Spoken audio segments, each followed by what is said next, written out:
Oke, assalamualaikum warahmatullahi wabarakatuh. Semoga semua sehat dan baik-baik saja. Ya, kali ini Bapak akan menjelaskan ya kisi-kisi STS semester genap ya, seni rupa kelas 8 di bab materi apresiasi. Oke, beberapa materi yang akan muncul di ujian kali ini adalah sejarah seni rupa Nusantara, zaman prasejarah, zaman klasik Hindu-Buddha, dan zaman Madya pengaruh Islam, zaman modern Indonesia, ragam hias Nusantara, dan tokoh-tokoh seni rupa modern. Oke, simak video ini sampai selesai ya. Oke, kita mulai dari sejarah seni rupa Nusantara, seni murni dan terapan ya. Jadi perlu diingat, seni rupa itu dibagi menjadi dua, murni dan terapan.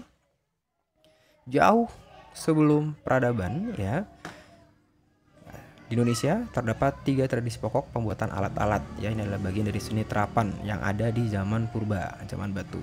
Pertama ada alat terpih, alat tulang, dan tradisi kampak genggam Sumatera ya.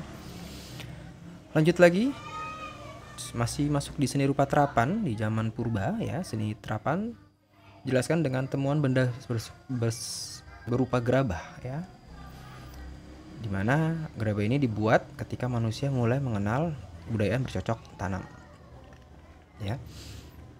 Oke, lanjut lagi, seni murni yang ditemukan di Nusantara ya. Pertama ditemukan di tahun 1950 oleh Herempalm di Gua Leang Patai, Sulawesi Selatan, dan Gua Burung oleh Van Heckeren, dan Gua Jari oleh Fransen ya. Oke, sejarah ragam hias ya. Menurut Van der Hoop, ragam-ragam perhiasan Indonesia mengatakan bahwa nenek moyang bangsa Indonesia berasal dari provinsi Yunan atau Tiongkok Selatan yang bermigrasi pada tahun 1500 sebelum Masehi. Oke, lanjut lagi ke zaman prasejarah ya. Ini adalah perkembangan ya, periode-periode yang ada di zaman itu. Pertama ada zaman prasejarah meliputi zaman batu, zaman perunggu. Lalu zaman klasik Hindu-Buddha, zaman Madya pengaruh Islam, dan zaman modern Indonesia. Ini zaman penjajahan ya.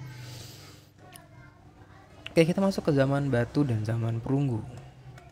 Pertama, zaman batu dibagi menjadi beberapa periode ya, garis besar. Ada Paleolitikum awal, Madya, akhir, Neolitikum.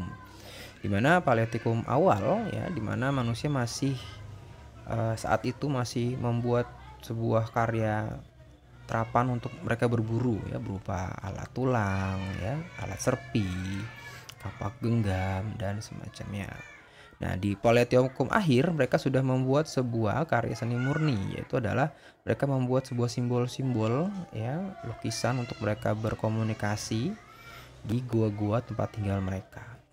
Lalu di Neolitikum mereka sudah disebut tunas peradaban karena mereka sudah mulai mengenal sudah mulai mengenal budaya bercocok tanam. Jadi mereka tidak bermigrasi ke suatu tempat ketika cadangan makanan mereka habis. Mereka sudah tidak berpindah-pindah lagi. Jadi mereka sudah menetap di suatu tempat.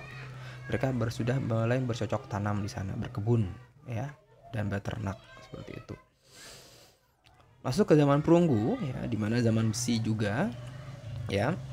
Sekitar 800.000 tahun lalu manusia sudah menemukan cara mengolah logam, di mana sangat signifikan ya, peradaban sangat berubah di masa ini ya. Di masa ini sangat berubah.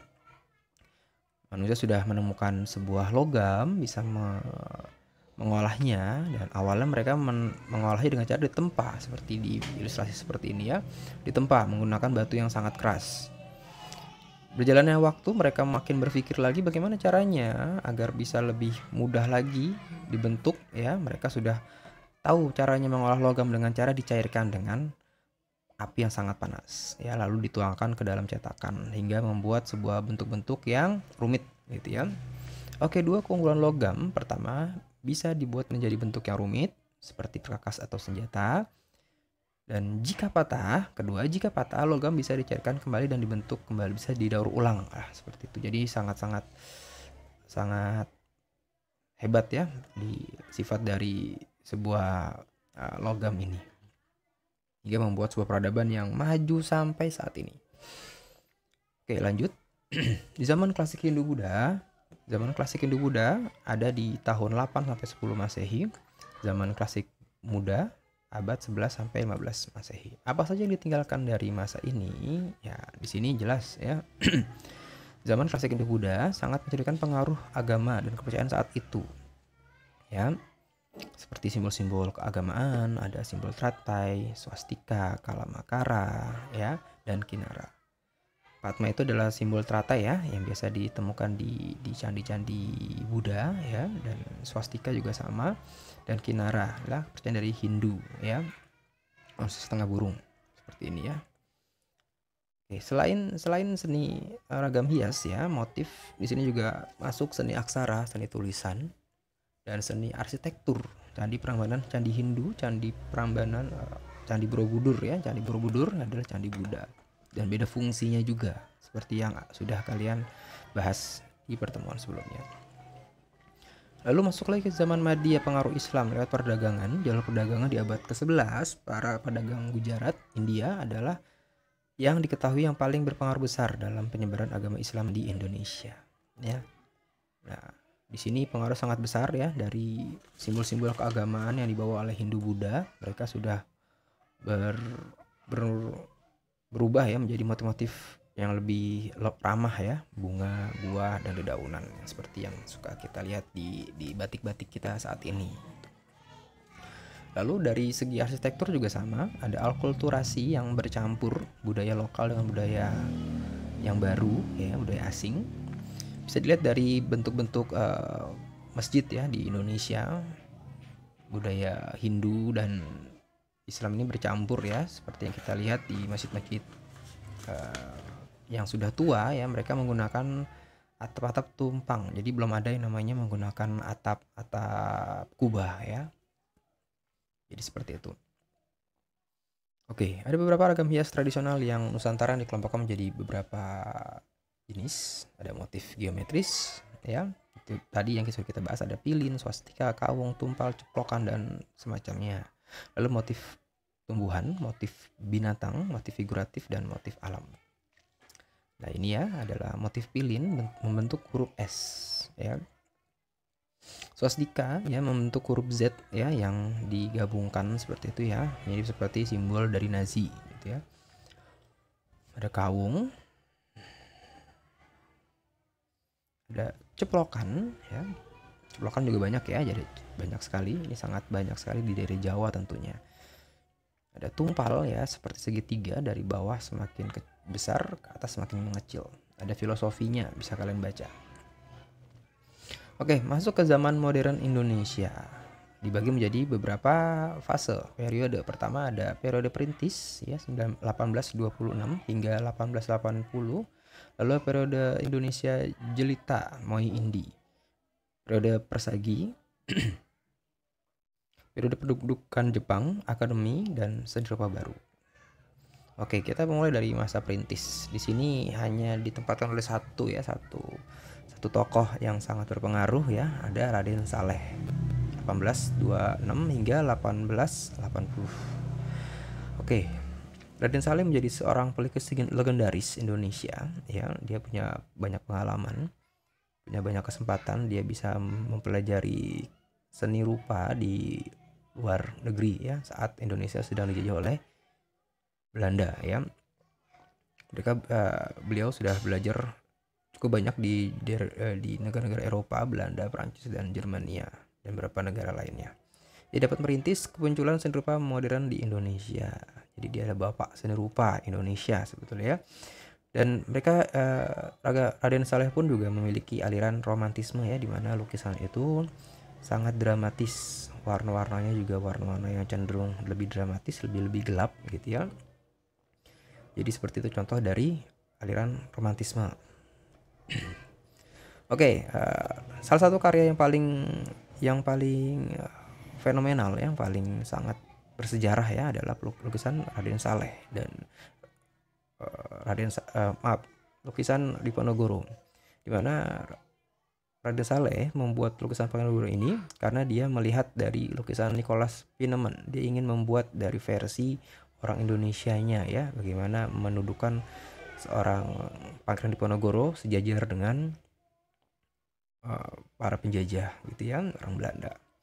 Sangat berbeda ya, perbedaannya sangat berbeda ya. Jadi bentuk perjuangan dari seorang Raden Saleh ya, walaupun dia belajar dan mendapat biaya pendidikan dari dibantu juga gitu ya dari bangsa Belanda, tapi dia tetap tidak meninggalkan dia punya apa namanya bahwa dia adalah bangsa Indonesia gitu ya.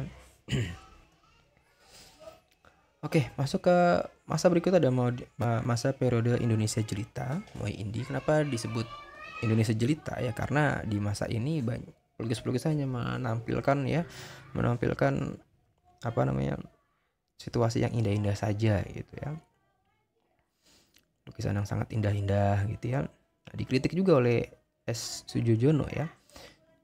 Periode seni jelita yang serba indah karena dianggap bertolak belakang dengan kejadian yang melanda tanah air, melainkan melukis dengan tumpahan jiwa ya. Saat itu Indonesia juga masih dalam penjajahan Belanda saat itu ya. Jadi banyak menuai kritikan juga di sana di masa itu. Nah, ini ada tokoh-tokoh modern Indonesia ya. Di sini ada Basuki Abdullah yang paling dikenal ya, yang paling terkenal baik di dalam negeri maupun di luar negeri ya. Basuki Abdullah ini dia juga belajar di luar negeri dan dia juga sempat punya banyak prestasi ya, menjadi seorang pelukis kerajaan di Thailand dan banyak lagi prestasi dia. Dan dia adalah pelukis potret pertama ya, yang paling populer.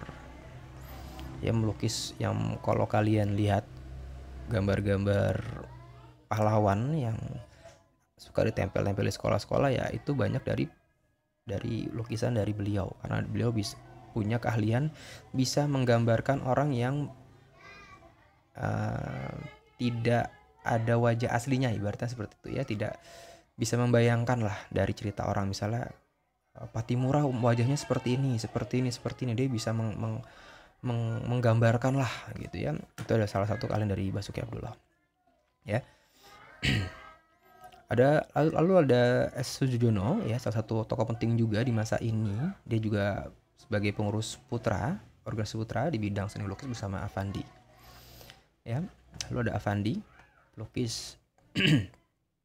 Dia juga salah satu tokoh penting juga ya, dan dia memiliki galeri juga ya di Yogyakarta, Museum Avandi. Oke, organisasi dan tahunnya silakan dibaca. Organisasi putra, kepanjangan dari apa dan siapa saja pengurusnya ya. Lalu Persagi, Persatuan Ahli Gambar, tahun berapa ya.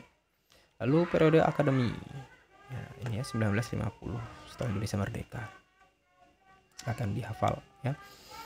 Lalu ini ada tokoh-tokoh seni rupa baru di 1974 ya, dan mereka masih ada ya sampai saat ini, beberapa masih ada ya, masih hidup sampai sekarang. Jim Sumpangkat, Esprinka, Dedes, Eri Supriya. Nah, konsep seni rupa baru ada beberapa konsep, ada 5 ya. Tidak membedakan disiplin seni, menghilangkan sikap seseorang dalam mengkhususkan penciptaan seni, mendambakan kreativitas baru, membebaskan diri dari batas-batasan yang sudah mapan ya, bersifat eksperimental. Jadi kalau karya lukis di sini ya, atau karya patung atau karya seni murni lainnya, mereka sudah tidak terpaku dengan kaidah-kaidah seni yang ada di periode sebelumnya, seperti Indonesia Jelita hanya menampilkan keindahan ya, naturalisme ya, pemandangan saja. Tapi di sini sudah banyak ya konsep-konsep baru, atau bisa disebut dengan konsep kontemporer ya. Kontemporer, mereka bisa menggabungkan banyak jenis, banyak teknik dalam satu karya seni seperti itu. Jadi sudah tidak dibatasi lagi yang seperti yang kita lihat di karya-karya seni yang ada di dunia saat ini gitu ya. Lukisan itu tidak hanya menggunakan cat ya, bisa digunakan mix media atau bisa menempelkan apa di atas kanvas dan banyak macamnya lah. Tekniknya pun juga tidak hanya digoreskan ya, ada yang seperti ini, seperti itu, seperti ini, seperti itu ya. Jadi sangat-sangat membuka kreativitas baru gitu ya di bidang seni rupa terutama. Oke, itu saja. Semangat untuk mendapatkan nilai maksimal. Semoga sukses untuk kalian. Sampai jumpa di ujian berikutnya.